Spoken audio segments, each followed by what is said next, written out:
Shalom. Shalom again, shalom. Sa pinagpalang araw sa ating lahat. The first reading, the Catholic Bible readings of today. The first reading is taken from 2 Timothy chapter 1 verse 1 to 3, then 6 to 12. Tuwing inaalaala kita sa aking panalangin araw at gabi,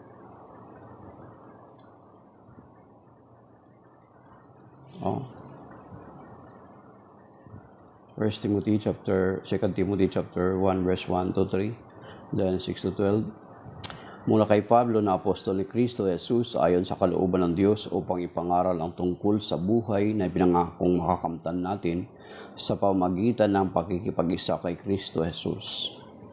Kay Timoteo na minamahal kong anak, sumayo nawa ang kagandahang loob, kahabagan at kapangyapaang mula sa Diyos ang mga kay Kristo Jesus na ating Panginoon.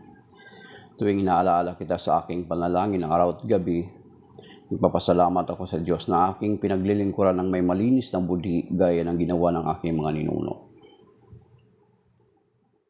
Dahil dito pinapaalala ko sa iyo na pag-alabin mong muli ang kaloob na ibinigay sa iyo ng Diyos nang ipatong ko sa iyo ang aking mga kamay, sapagkat ang Espiritong ibinigay sa atin ng Diyos ay hindi Espiritu ng kahinaan ng loob, kundi Espiritu ng kapangyarihan, pag-ibig at pagpipigil sa sarili. Kaya huwag kang maghihiyang magpatotoo para sa ating Panginoon at huwag mo ring ikahiya na isang bilanggo alang-alang sa Kanya. Huwag mo rin akong ikahiya na isang bilanggo alang-alang sa Kanya. Sa halip, makihati ka sa pagtitiis para sa magandang balita. Umasa ka sa pangyarihan ng Diyos na nagligtas at tumawag sa atin para sa isang banal na gawain. Ginawa niya ito hindi dahil sa anumang nagawa natin, kundi ayon sa kanyang layunin at kagandahang loob sa simula pa. Ito ay binigay na niya sa atin sa pamagitan ni Kristo Jesus. Ngunit ito ay nahayag na ngayon nang dumating si Kristo Jesus na ating tagapagligtas. Pinakasan niya ang kapangyarihan ng kamatayan at inihayag ang buhay na walang hanggan sa pamagitan ng magandang balita. Para sa magandang balitang ito, ako ay itinalaga mga ngaral, apostol at guro, at ang iyan ang dahilan kaya ako nagdurusa ng ganito, ngunit hindi ako man nahiya, sapagkat kilala ko ang aking sinasampalatayanan at natitiyak kong maingatan niya hanggang sa huling araw ang ipinagkatiwala ko sa Kanya. Ang salita ng Diyos, salamat sa Diyos.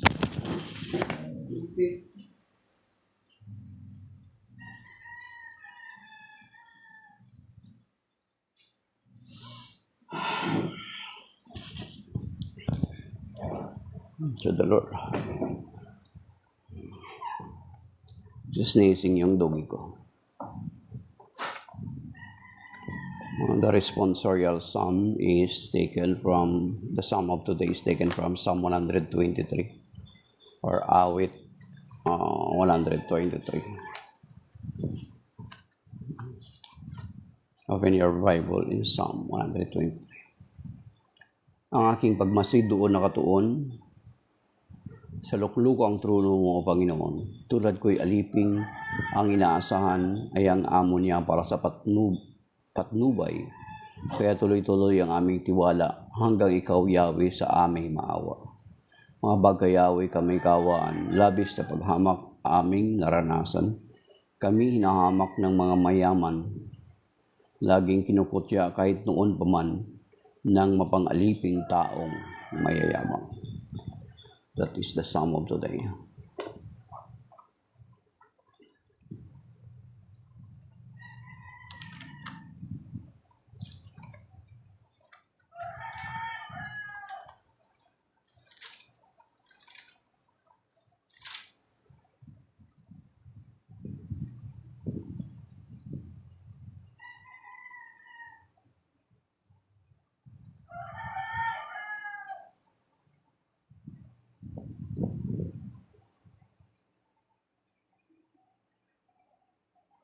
Alleluia, alleluia, ako ang muling pagkabuhay at ang buhay, ang sinumang sumasampalataya sa akin, kahit mamatay at muli, ay muling mabubuhay.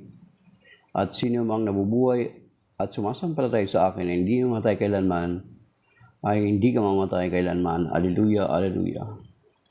The Gospel of the Lord is taken from Mark chapter 12, verses 18 to 27. Glory to you, Lord.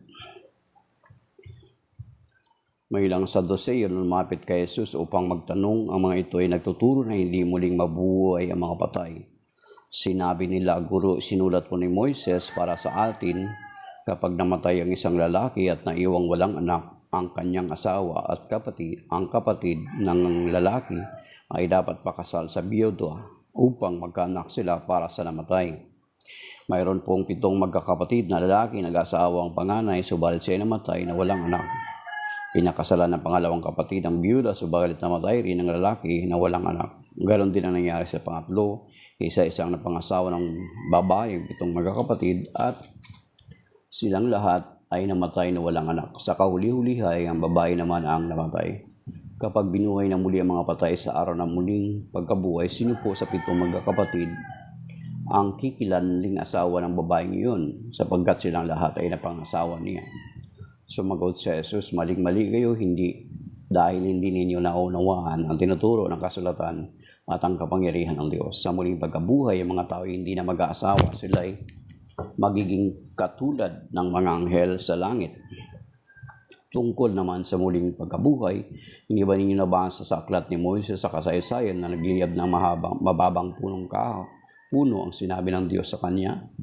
Ito ang sinabi niya, ako ang Diyos ni Abraham, ng Diyos ni Isaac, at Diyos ni Jacob. Ang Diyos ay hindi Diyos ng mga patay, siya ang Diyos ng mga buhay. Talagang maling-mali kayo. Ang mabuting balita ng Panginoon. Pinupuri ka namin, Panginoong Hesukristo. Okay.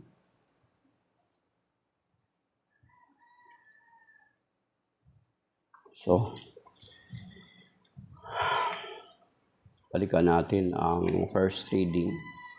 So, yan yung mga pagbasa ngayong araw. Balikan natin ang first reading. So, first reading, binanggit doon ni St. Paul sa sulat niya kay St. Timothy. Ang patungkol pa rin sa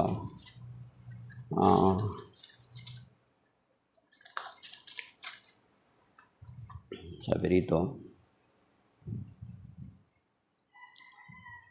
mula kay Pablo, na Apostol Kristo Jesus ay sa kalooban ng Diyos upang ipangaral ng tungkol sa buhay na pinangakong makakamtan natin sa pamamagitan ng pag-iipag-isa kay Kristo Jesus. So, yung buhay na tinutukoy is the life that is in Christ. Diba, ito na-discuss na natin for previous days. Sabi pa nga na 2 Corinthians chapter 5 verse 17 na kung tunay nga tayong nakikipag-isa sa Panginoong Jesucristo, itong buhay na ito ay talagang makakamtan natin kasi ito yung pinangako sa atin. At may ahiyag ito balang araw. Yan yung pinapaliwanag ni San Pablo din sa sulat niya sa mga taga-Roma sa chapter 8. Yung kalulatiang makakamtan natin pagdating ng araw. Sabi niya, ipinangako makakamtan natin sa pamagitan ng pakikipag-isa kay Kristo Jesus. So sabi ng 2 Corinthians chapter 5 verse 17, if any man be in Christ, ang sino mang nakipag-isa kay Kristo ay isa ng bagong nilalang, wala nang dating pagkatao. Ang luma ay naging bago na. Yung sinasabi lang. At ang isa rin sa paraan ng ating pakikipag-isa sa Panginoong Jesucristo is through baptism. Makita din natin yan doon sa Romans chapter 6. So kung babasahin natin ang Romans chapter 6, makikita natin doon na ang isa sa paraan ng pakikipag-isa sa Panginoon is through baptism. Kasi sabi dito sa Romans chapter 6, ang sabi, so yan yung paraan, isa sa mga paraan ng pakikipag-isa sa Panginoon.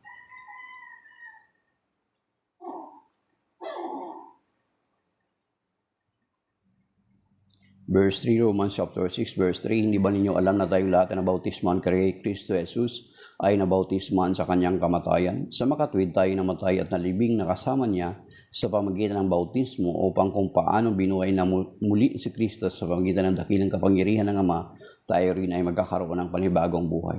Sapagkat kung nakasama tayo ni Kristo sa isang kamatayan katulad ng kanyang kamatayan, tiyak na tayo ay makakasama rin niya sa muling pagkabuhay na katulad ng kanyang muling pagkabuhay.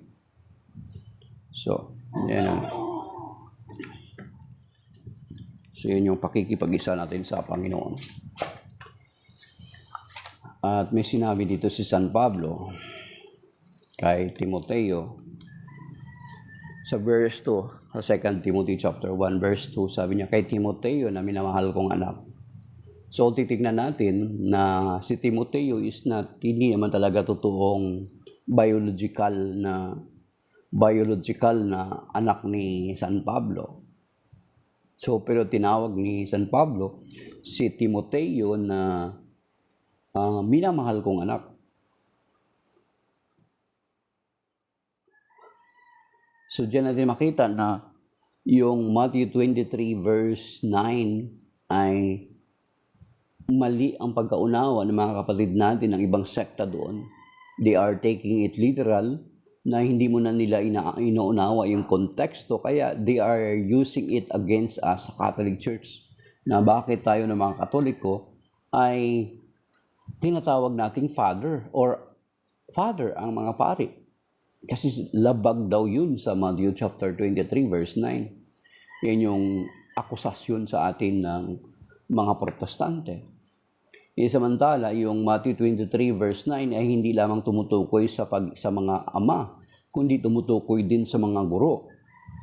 Ngayon, kung titingnan natin na ang ipinagbabawal doon, huwag tawaging guro ang sinuman at ama ang sinuman dito sa lupa. So, ibig sabihin, pag sinaming sinuman, including our father, including our parents. So, kapag gamitin nila yun, is ipinagbabawal pati yung guro. So, ibig sabihin, kung titingnan natin ang konteksto, mali yung kanilang pagkaunawa. Kaya, hindi lang si Timoteo tinawag ni San Pablo na minamahal niyang anak, maging si Tito, si Pilimon. Tinawag niya na minamahal niyang anak. So, ibig sabihin, kung titingnan natin, balikan natin yung Matthew 23 verse 9 na inaakusa sa atin ng mga Protestante, ng mga kapatid natin na mga Protestante, ito, yung nasa likod ko, yung background ko sa green screen ko, yung mga pundador ng mga sekta, is mali ang pagkaunawa nila. Kasi kung magsusurvey tayo sa mga non-Catholic school, mga Protestant school, tanungin natin kung ang mga teacher ba nila ay hindi sila tinatawag na teacher na kanilang mga estudyante. At tanungin natin at magsusurvey tayo kung yung mga pastor ba ay hindi sila tinatawag ng kanilang mga anak na tatay, papa, or daddy. 100% ako, or absolutely, they are letting their children to call them daddy or dad or tatay. So, ibig sabihin, they are violating kung ano yung sinasabi doon sa Matthew chapter 23 verse 8 to 9. So, ibig sabihin, intindihin natin ang Biblia ng kabuuan nito, hindi yung pipili lang tayo ng verse, kasi ano ito? We think it is on our side. Kasi they are thinking it is on their side and it is against us Catholics. Kasi sinasabi doon, wag ninyong tawagin. Hindi nila naintindihan yung word na sinuman or anyone here on earth. Basta lang sila, naisip nila ito yung magagamit natin against the Catholic Church. Kaya they are continue to sticking on it without understanding the text in its entirety. Let us remember, isa sa reason why we believe the Bible is the Word of God because of its unity. Hindi po siya nagkukontrahan. Isang patunay na ito'y talagang nagbula sa Diyos. Hindi katulad ito ng itong sa background natin, na itong mga pundador ng mga sekta, kasama itong founder ni Primo Lee, hintayin natin si Primo Lee, na sinasabi nila, they came from God, yet they are uniting each other. So, dyan pa lang, makikita natin na hindi talaga sila totoo galing sa Diyos. Hindi talaga sila sinugo ng Diyos. Kasi failed sila sa unity even in their doctrines. Kanya-kanya sila. Nagpapagalingan pa nga sila ng mga titulo na ginagamit nila. Di ba? Example lang dito sa atin ito, sa linya itong tatlo na to sa taas. Ito si, di ba? Si Manalo, si Kibuloy de Villanueva. Andito pa si, saan si Eli? Hanapin nyo si Eli dyan. Di ba? Ayan, si Eli sa taas. Yan, si Aglipay, Gregorio Aglipay, yan dyan din. Nagpapagalingan sila ng mga titulo nila. And even today, may mga modern, nagpapakilala na propeta daw. Ang isa, authorized man of God. Di ba? Ang isa, angel of the gate. Di ba? So, nagpapakilala sila na ganun. Pero kung titingnan mo, they are not uniting with each other. Isa sa mga patunay that they didn't came from God. They just sent themselves. Hindi sila sinugo ng Diyos. So ang Biblia, naniniwala tayo ng Word of God because of its unity. Kaya nga, versos, kung titingnan natin itong mga pondador na ito, ng mga sekta sa likod ko, is nagpapatunay na they are not uniting with each other. So therefore, makonclude natin that they were not sent by God but by themselves. Diba? Hintayin natin si Primuli kanina kasi nung nag-rosary tayo nangungulit. Hintayin natin. Primuli. So yung mga kapatid, then,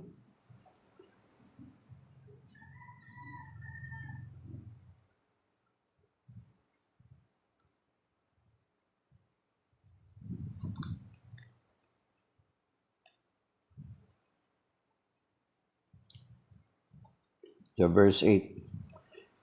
Kaya't huwag kang mahiyang magpatotoo para sa ating Panginoon at huwag mo ring ikakahiya na isang bilang na rin akong ikakahiya na isang bilanggo alang-alang sa kanya sa halip. Makihati ka sa pagtitiis para sa magandang balita. Umaasa ka sa kapangyarihan ng Diyos na ligtas na tumawag sa atin para isang banal na gawain. Ginawa niya ito hindi dahil sa anumang nagawa natin, kundi ayon sa kanyang layunin at kagandang loob sa simula pa. Ito ang ibinigay niya sa atin sa pamamagitan ni Kristo Jesus. Ngunit ito'y hayag na ngayon nang dumating si Kristo Jesus na ating tagapagligtas. Sinakasan niya ang kapangyarihan ng kamatayan at inihayag niya ang buhay na walang hanggan sa pamamagitan ng magandang balita. Para sa magandang balitang ito, ako itinalagang mangangaral, apostol at guro, at iyan ang dahilan kaya ako nagdurusa ng ganito. Ngunit hindi ako nahiya sapagkat kilala ko ang aking sinasampalatayanan at natitiyak kong maingatan niya hanggang sa huling araw. Yan. Okay. So, huwag na natin i-dig deeper. Doon tayo sa gospel, sa Mark chapter Ebanghelyo ngayon.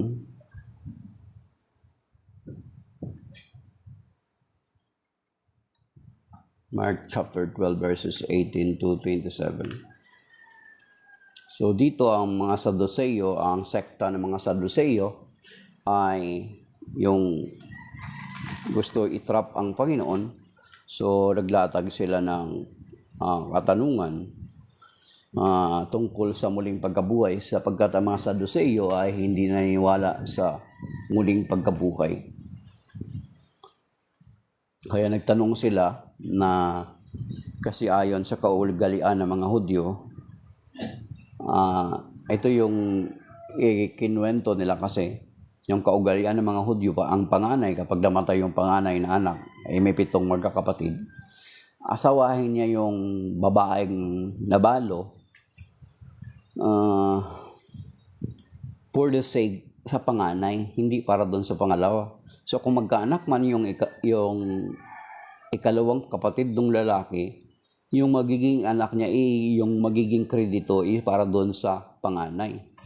So namatay daw lahat, then sa muling pagkabuhay, sino ang magiging asawa niya? So ang sagot ng Panginoon, maling-mali kayo, sapagkat sa buhay na walang hanggan ay hindi na magiging mag-asawa, kundi para na silang magiging katulad na sila ng mga anghel. Hindi magiging anghel, magiging parang katulad ng mga anghel. Ibig sabihin, walang kamatayan, walang walang walang kamatayan, maging katulad ng mga anghel. Kasi mga anghel, walang kamatayan, magiging espiritu. Kasi sinasabi naman doon sa mga Ngaral chapter 12, verse 7, na alalahanin mo ang may likha sa iyo sa panahon, may likha sa iyo bago manumbalik sa iyo sa lupa, ang iyong katawang lupa, at ang iyong espiritu ay magbalik sa may bigay nito. So, yan ang sinasabi doon. So, sinabi ng Panginoong Jesucristo na maling-mali sila. So kung titingnan natin sa reference yung cross parallel nitong Mark chapter 12 verses 18 to 27 about the resurrection sa muling pagkabuhay, makikita natin na may cross reference dito sa Matthew chapter 22 verses 23 to 32 then. Sabi dito sa verse Mark 22 verse 29, sumagot si Jesus, maling-mali kayo, palibasa hindi niyo naunawaan ang mga kasulatan ni ang kapangyarihan ng Diyos sa muling pagkabuhay. Ang mga tao ay hindi na mag-aasawa, sila ay magiging tulad ng mga anghel sa langit. Tungkol naman sa muling pagkabuhay ng mga patay, hindi ba ninyo nababasa sa kasulatan na sinabi sa inyo ng Diyos? Sabi niya, ako ang Diyos ni Abraham, Diyos ni Isaac, ang Diyos ni Jacob, at ang Diyos na ay hindi Diyos ng mga patay, kundi ng mga buhay. So, ibig sabihin,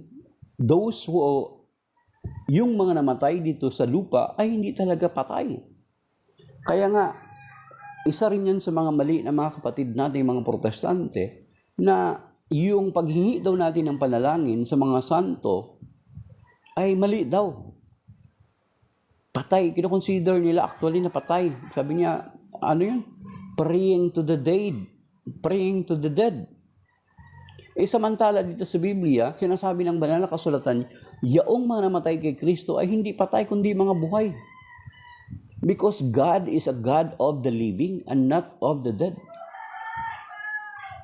So ang sinasabi ng iba natin mga kapatid sa ibang sekta na ang nonsense ang humingi ng panalangin doon sa mga yumao, doon sa mga namatay na. Yun yung sinasabi nila. Pero hindi nila kayang pasubalian, kaya isa sa reason bakit tinanggal ni Martin Luther yung 7 aklat na kinikilala natin na inspired, yung Deuterocanonical, yung 7 books na Deuterocanonical. Hindi natin makikita yan sa Biblia ng mga protestante. Yan ay makikita natin sa Biblia natin sa Catholic Church. For the information sa mga hindi pa nakakalam, yung hindi pa nakapag-basic Bible seminar, ang Biblia ng mga protestante ay 66. Ang Biblia natin mga Katoliko ay 73. Of course, sinasabi nila na dinagdagan daw natin. No. Sila po ang nagbawas. Kasi noong actually yung original na King James Bible, ang original King James Bible, bago pa nila yan inedit yan, or nagkaroon pa ng another revision, saka lang nila tinanggal yung tinatawag na Apocrypha books. Yung Apocrypha sa kanila, ibig sabihin, they are calling it not Apocrypha, but not inspired books. Apocrypha means hidden, o tago, itinago. Pero sa atin, tinatawag natin nandyan ay Deuterocanonicals, Deuterocanon, second list. Ikalawang listahan ng mga aklat. Yan ay nakasulat sa Greek noong panahon na yun. Ang Old Testament nakasulat sa Hebrew, pero itong Deuterocanon ay nakasulat sa Greek. Kasi ginamit yan ng mga dispersed na mga Hudyo noong panahon nung prior dumating ang ating Panginoong Jesucristo. So tinanggal nila yung 7 aklat na yan. Sa atin, pinanatili natin yan, yung 7 aklat. Wherein kung saan ay ipinagtibay nga diyan doon sa panahon ng Council of Trent noong 1546. Kasi noong 1517, di ba, kinwestiyon ni Luther yan. Ngayon, pinagtibay yan sa Council of Trent noong 1546 na yung mga aklat na yan are inspired. So, sa aklat na yan na tinanggal nila, sa isang aklat na tinanggal nila, sa Tobit chapter 12, verse 12, mga kapatid, very clear yan. Na sinasabi ko nga sa inyo, sinabi ng Panginoong Jesucristo na ang mga taong namatay na nananalig sa kanya ay parang magiging katulad ng mga anghel. Hindi sila magiging anghel, kundi magiging parang katulad sila ng mga anghel. Ano sabi dito sa 2 chapter 12 verse 12? So pinag-uusapan natin is yung tungkol doon sa ang mga santo na hiningan natin ng mga panalangin na inaayawan naman ng ibang mga sekta. Yun yung reference natin kasi ang pinag-uusapan dito is about sa muling pagkabuhay na ang sinasabi ng Panginoon na siya yung Diyos ng mga buhay at hindi Diyos ng mga patay.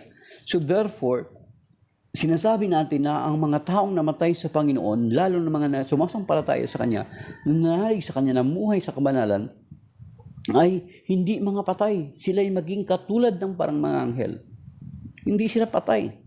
Yan sabi dito sa 2 chapter 12 verse 12, isa sa aklat ng tinanggal ng mga protestante, mga kapatid, sa kanilang aklat, na pinanatili natin sa Catholic Church. That is why ay 66 lang sa kanila, di ba? Yan yung number na kinakatakutan nila. But why their Bible are ganun yung number, di ba? 66, kulang nila ng isang 6. Sa 2 chapter 12 verse 12, sabi dito, I can now tell you that when Tobit and Sarah prayed, it was I. Ang nagsasalita dito si Saint Raphael the Archangel nung nagpakilala na siya sa kay Tobit at saka anak niya si Tobias. Sabi niya, it is I who presented and read the record of your prayer before the glory of the Lord, and I did the same thing when you used to bury the dead. So you see, yung prayer ni Tobit at ni Sarah na kanyang asawa is ang nagpresent ng kanyang panalangin sa Diyos ay si Archangel Raphael. So that is why tayo sa Catholic Church, we are asking the prayer intercession of the saints, the angel of the saints, and those who believe na sila'y pinaging banal ng Diyos. Ay ano lang naman yan, questionable yung Tobit niyan. Is there any other reference na magpapatibay or magpatatatag ng claim ninyo ng mga Katoliko? Yes, of course, mayroon. Mayroon. Sabi dito sa Hebrew chapter 12, sa New Testament, sa Bagong Tipan tayo mga kapatid. Hebrew chapter 12. Sabi dito, verse 22. Sabi,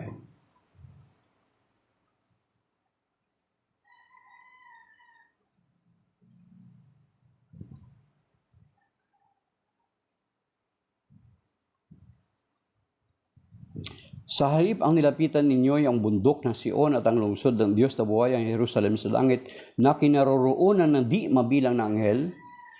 Verse 23, ang dinaluhan ninyo ay masayang pagtitipo ng mga panganay na anak, na ang pangalan ay nakatala na sa langit. Ang nilapitan ninyo ay ang Diyos na hukom ng lahat at ang mga espiritu ng mga taong ginawang ganap. Ayan. Nilapitan ninyo ang nilapitan ninyo ay mga taong ginawang ganap. So mga taong ginawang ganap, yung ibig sabihin is referring to those we are calling the saints or holy, banal. Ganap na naroon na sa langit. That is isa ito sa reference natin na we are approaching or we are asking intercession from the saints sapagkat hindi sila patay, sila yung mga buhay. So katulad nung sinabi doon sa 2 12:12 na sinabi ni Archangel Raphael that when Tobit and Sarah prayed, it is him who presented the prayer of Sarah to the Lord. Okay. Tayo sa English dito sa Hebrew chapter 12 verse 22.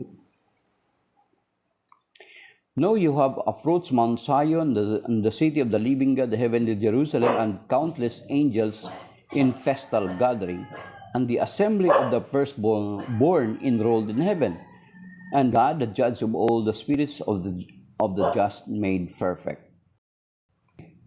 Then, meron pa ba? Parang malabo yan. Sabihin nila, parang malabo, hindi malinaw yan. Sige, kung ayaw nila tanggapin yung 2 12:12, then itong Hebrew chapter 12, verse 22 to the following, parang malabo. Hindi nila paniwalaan yung 2 Okay. Meron pa ba? Meron po. Dito sa Revelation, it is very clear. Ang sabi dito, na sa Revelation chapter 5, verse 8 and 9, sabi dito, when he took it, the 4 living creatures and the 24 elders fell down before the Lamb. Each of the elders held a harp and gold bowls filled with incense, which are the prayers of the holy ones. Sabi dito, each of the elders, bawat isa yung 24 elders, he is referring, held a harp, may nahawakang harp, and a gold bowls filled with incense, puno ng insenso, which are the prayers of the holy ones. The prayers of the holy ones refers to those prayers of the believers here on earth. So you see, they fell down before the Lamb. Ang Lamb na tinutukoy dito ay ang Panginoong Kristo, sapagkat sa John chapter 1 verse 29, di ba, tinawag siya ni Saint John the Baptist. Sabi niya, behold the Lamb of God who takes away the sins of the world. So the Lamb being referred here ay ang ating Panginoong Kristo. Okay.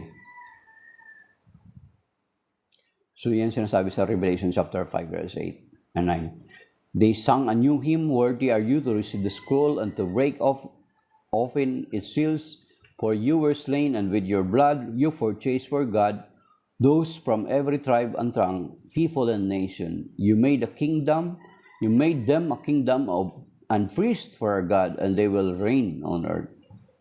So you see, na ang mga santo pala, ito yung mga taong banal na humihingi tayo ng panalangin para sa kanila, ay pinipresenta nila ang ating mga panalangin sa Kordero, sa Panginoong Hesukristo. Then meron pa sa Revelation, inulit-ulit sa Revelation.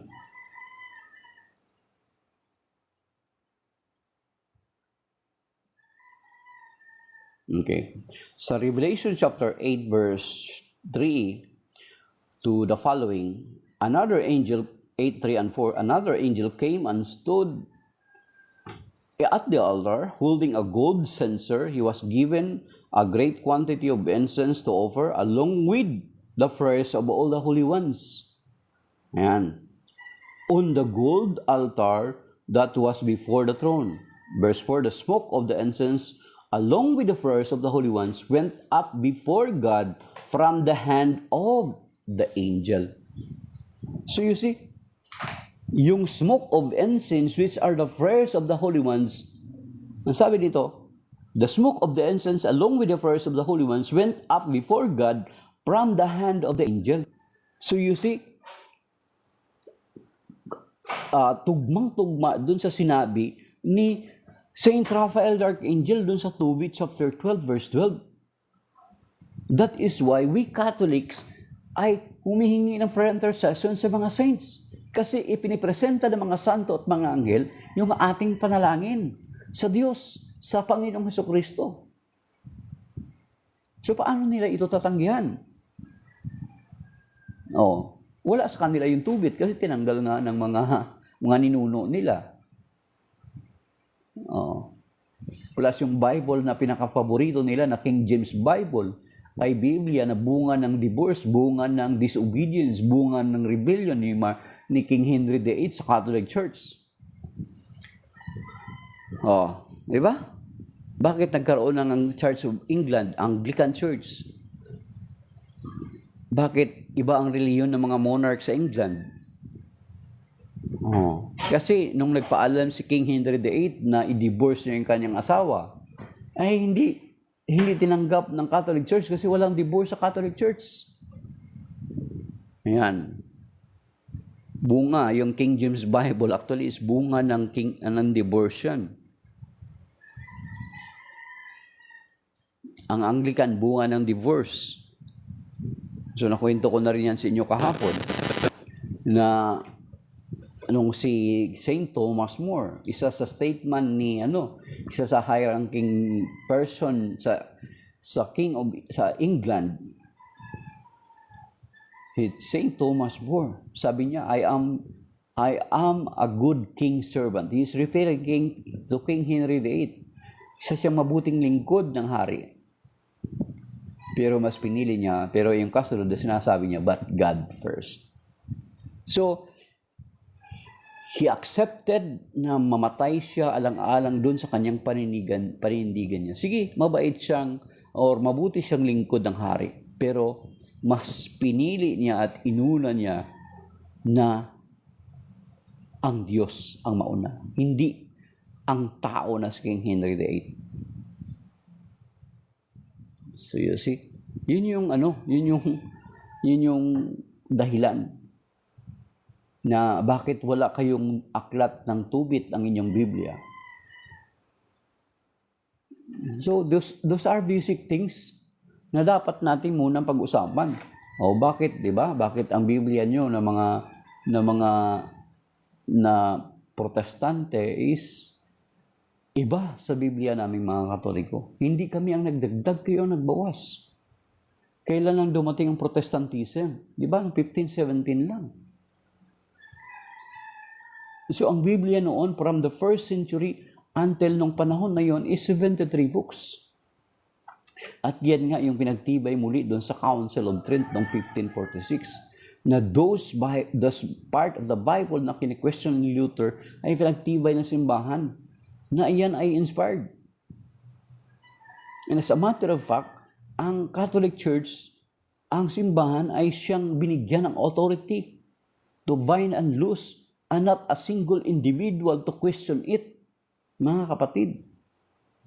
So kung yan ay pinagtibay ng simbahan, who are you to question? Di ba? Naggagaling-galingan ka lang, pero ano yung otoridad mo? Kaya ako minsan nakakatawa katulad ng si Pray Muli, ngayon inihintay natin kanina, paano natin siya magbabasa kay Sir Rosario o kanina, paano natin siya masagot. Ngayon, andito inihintay natin siya, wala siya. Di ba? So, who are you? Biro mo yung Catholic Church instituted by the Lord Jesus Christ that is existing na ng mga 1,991 years na versus doon sa mga lumutang lang na mga sekta, itong mga founder nila, some of them, yung iba dyan, wala pa dyan, sa Pilipinas pa lang. Ang dami, di ba? Mga local. Maliban dito sa mga ito, andito yung tatlo magkatabi, saka si Soriano, and then sa Aglipay. Pero wala pa dyan yung mga bago pa, yung mga modern. So, kine-question mo yung authority ng simbahan who is already existing for almost 2,000 years versus sa sekta mo na kinaaniban na kailan lang naitatag. When it comes to credibility, pagdating sa credibility, sino yung dapat paniwalaan? Di ba? When it comes to credibility, halimbawa si Fremoli, pagbigyan natin. Ano ba yung background ni Fremoli? Ano ba yung background ng mga nagko-question sa ano? Ano ba yung mga natapos nilang degree? Ano ba yung pinag-aralan sa Biblia? Compare to those mga pastors na mga matatalino, mga pundador ng mga sekta na nagbalik sa Catholic Church. Halimbawa, binibigyan natin palaging halimbawa si Scott Hahn. Professor yon ng theology. Mataas yung kanyang pinag-aralan bilang isang protestante. Yet because of the truth, they are compelled, or yun isa sa mga dahilan kung bakit nagbalik sila sa Catholic Church. Diba? So, weak Catholics become Protestant while strong Protestants or well-informed Protestants becomes Catholic. Despite na nawalan sila ng kita, despite na nawalan sila ng hanap buhay, ang laki ng kinikita nila bilang pastor, bilang founder ng kanilang sekta. Yet, they decided to return to the Catholic Church because of the truth. So, compare to those mga nagsasalita ng laban sa Catholic Church na yung profile, yung picture nila, hindi nga nila may pakita yung mukha nila. Yung mukha nila is hindi nila ipinapakilala. Di ba? Hindi nga nila pinapakilala yung kinabibilangan nilang sekta. Hindi nila pinapakita yung mukha nila. So, anong credibility nila? Para i-question ang katuruan ng simbahang Katoliko. Ay doon pa lang bagsak na sila. Sino ngayon mas paniwalaan mo? Yung mga pastor na mga matatalino na convert pabalik sa Catholic Church. Despite na mawalan sila ng comfort nila. Katulad ng si Ulf Ekman ng Sweden. Pastor siya, Sweden, mega church pastor. Siya yung founder. Nung announce siya na magbalik sa Catholic Church, is mismo doon sa pinaka-congregation niya sa loob. Habang nasa pulpito siya, in-announce siya magbalik sa Catholic Church. Oh. Sa Catholic Church, walang mga monetary promises. Unlike na kapag pastor ka pa, i-enjoy mo yung ikapo, mga love offering ng miyembro mo. Direct yun sa'yo. Kasi wala naman sila halos sinisweldohan. Ibibayaran mo lang yung building, yung kuryente. And then, wala naman sila mga staff na marami sa kanilang simbahan. But they choose to convert back to the Catholic faith because of the truth. Yan. Ayan, si Primo Lee. Ay, Primo Lee, pasok ka.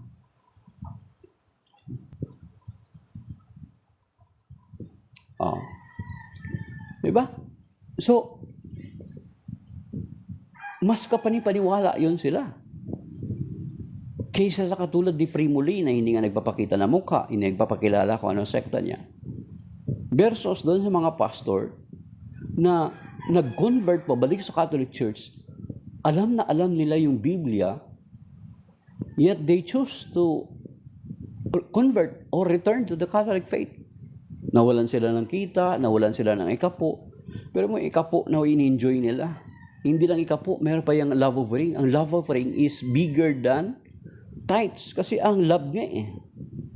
Halimbawa, nagkaroon sila ng bonus.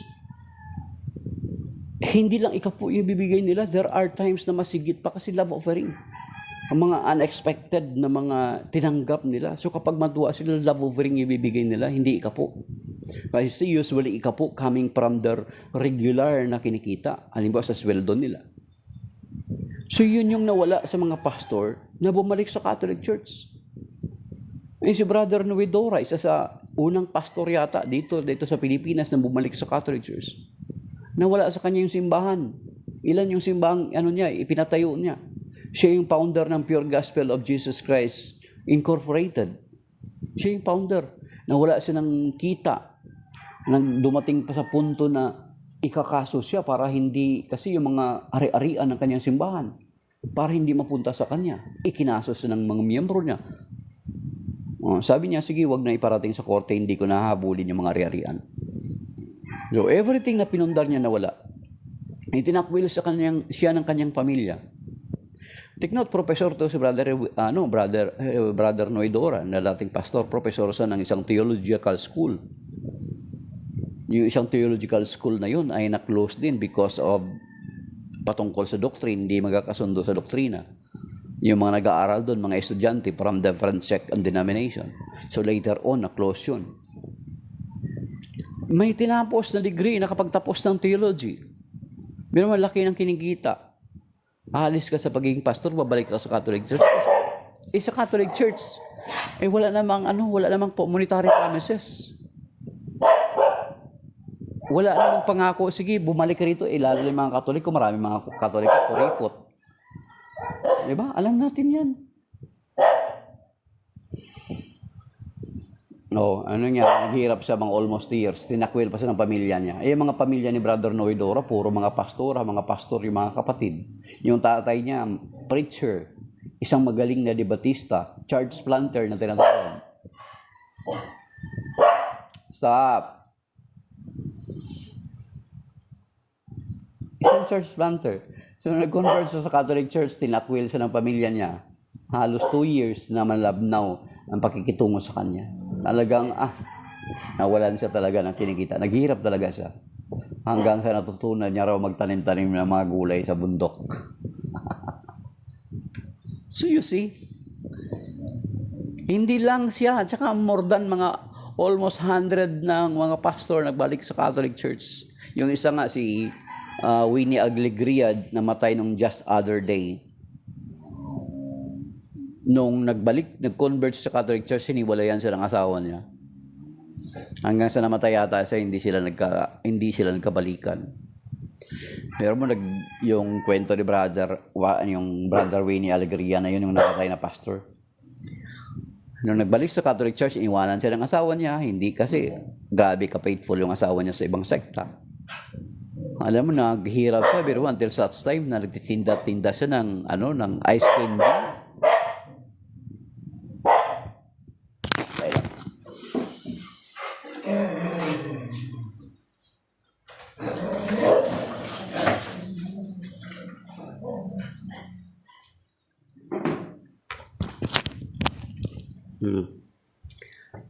Agtitinda-tinda siya ng ice candy para lang makasurvive. Then later on, binibigyan siya ng head nung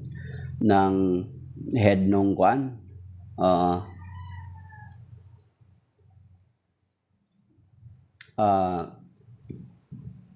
Binibigyan siya ng head ng Oasis of Love para lang nung bandang uli, binigyan siya ng pagkakataon na makapag-preach sa isang company ng head ng Oasis of Love.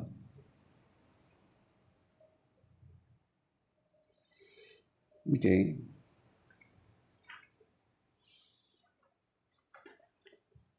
Ito si Primo Lee nagsabi niya, nakapunta ka na ba ng Vatican para makita mo kalukuhan ng Katoliko? Ikaw tatanungin ko, nakapunta ka na ba doon at nakita mo ang kalukuhan ng Katoliko doon? Primo Lee, pakilala ka muna, ano ang totoo mong pangalan, anong sekta mo, dapat wag mo ikahiya yun. Ito si Primo Lee. Okay.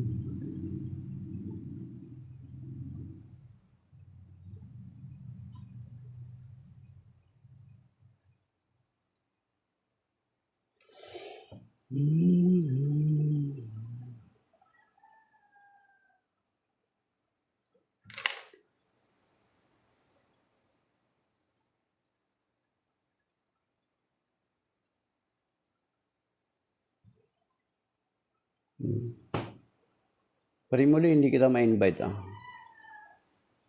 hindi kini-click ko.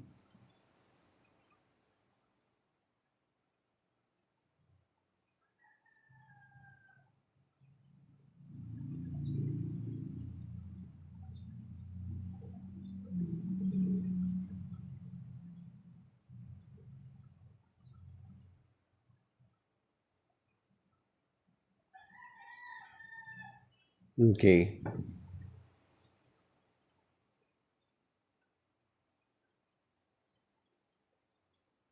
So yun yung mga pastor na yun, ay nagbalik sila sa Catholic Church. May kaalaman sila sa Biblia.